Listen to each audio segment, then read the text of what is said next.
From the two scariest power punchers in the sport barely throwing a punch, to the most one-sided trilogy the UFC ever organized. Let's look at some of the absolute worst fights ever made, starting with the one and only poor Jones' performance in history. Bones might have lost fewer fans against Santos if he'd lost. During his title reign of over a dozen defenses, there were 2 decision victories where the fans thought Bones got away with a cheeky robbery.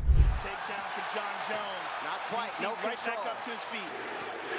Jones left hand over the top. Namely against Reyes and Thiago Santos. But only the Santos fight had fans wondering if John was ever entertaining anymore. Back up and avoid that left hand of Maheta.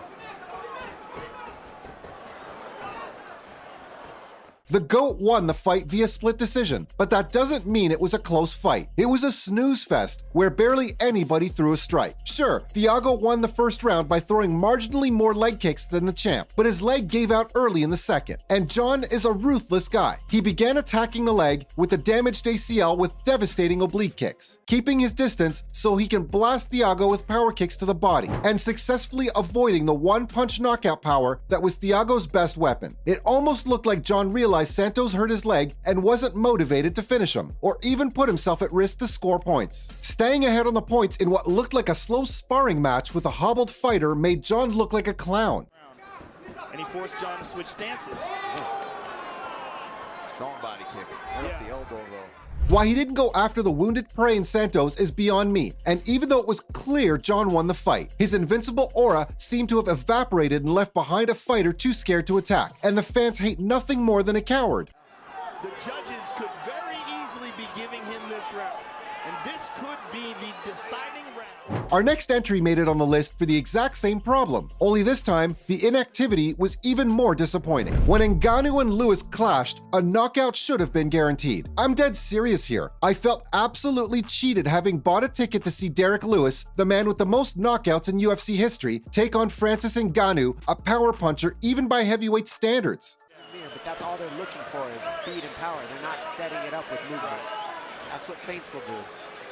I want to see them throw some bombs. Instead, we got one of the lowest output fights the promotion has ever put on. It was painfully obvious when the Predator wasn't moving forward that his confidence took a serious hit when he got manhandled by Stipe. The fight was a stinker, no matter how you looked at it, with neither fighter attacking. But considering the reputation these two men had for being aggressive, the whole event felt like nothing but a false advertisement. Even the fighters knew they did a horrible job. When Lewis was announced the winner, he looked down at the floor and shook his head, surrounded by the boos of a furiously disappointed crowd. It was even worse when Lewis went on to fight for the title on the back of that victory, and Francis let himself down so hard that he completely reinvented himself as a fighter for future fights.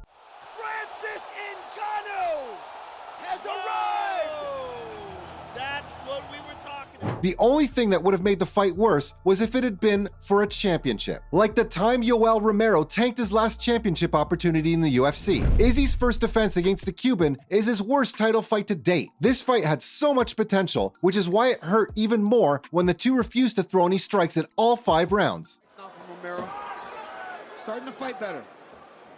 Matrix-like as he avoided that last offering from Yoel. Adesanya had a legendary rise to the middleweight belt, winning the interim and undisputed titles in spectacular fashion. When he called out the division boogeyman Yoel Romero, the fans lost their mind at how daring the Nigerian was being. Both athletes are stand-up fighters, so the fans were looking forward to a string war of a major knockout. Instead, we got nothing.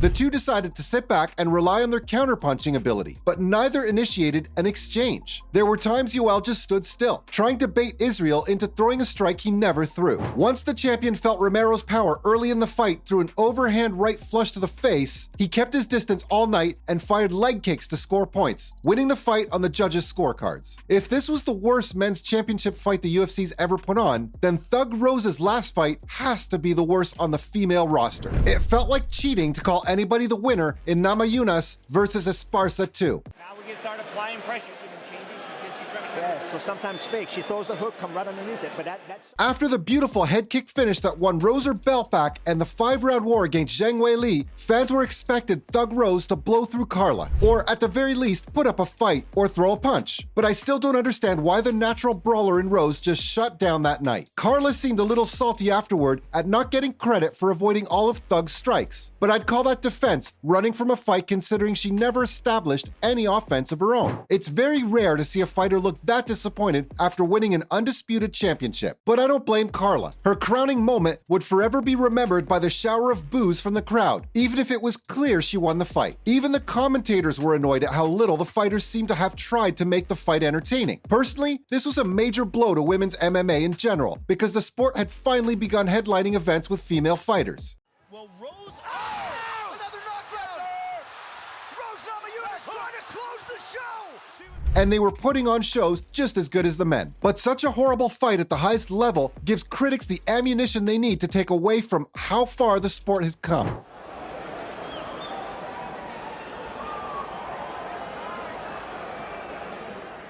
If Esparza versus Namajunas 2 is the most disappointing fight of the modern era, then Cam Shamrock holds the title for the 2000s. There's an elbow. Ken trying to tie up his arms. Ken Shamrock had no business fighting Tito Ortiz thrice. This has got to be the worst trilogy of all time, and the only one where the same fighter won all 3 fights. Protect yourself at all times. Follow my instructions at all times. Touch gloves. Come on, ready to do this.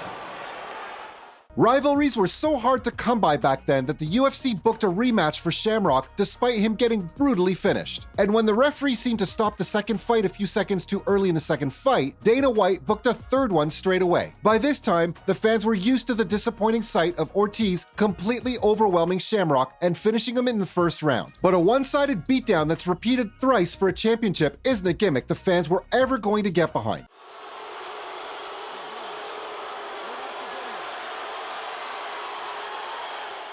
My disappointment at this entire series of fights only increases as time goes on. The two didn't even sell a lot of tickets. They were some of the most uncharismatic fighters on the mic and couldn't hold a press conference if their lives depended on it. But if there's one fighter who put on horrible fights time after time, it's Damian Maia. You could match Maia against anybody and watch the arena empty out. The list goes on, but it all began with Damian's fight against Anderson Silva back during the Spider's prime. Within the first 30 seconds, it was clear Silva could finish Maia anytime he wanted with strikes. But the champ chose to play around with the BJJ specialist for the remaining 4 rounds and 4 minutes and showboat his way to a decision victory. More recently, fans probably remember the fight with Ben Askren that's used as an introduction for the new fighter on how not to strike in the octagon. Don't get me wrong, Maia is one of the most dangerous juice practitioners in the world, but you nullify that one skill and Damian's like a fish out of water. Absolute killers like Tyrone Woodley are wary of his submission skills, so he just kept his distance and pieced Maia up from the outside.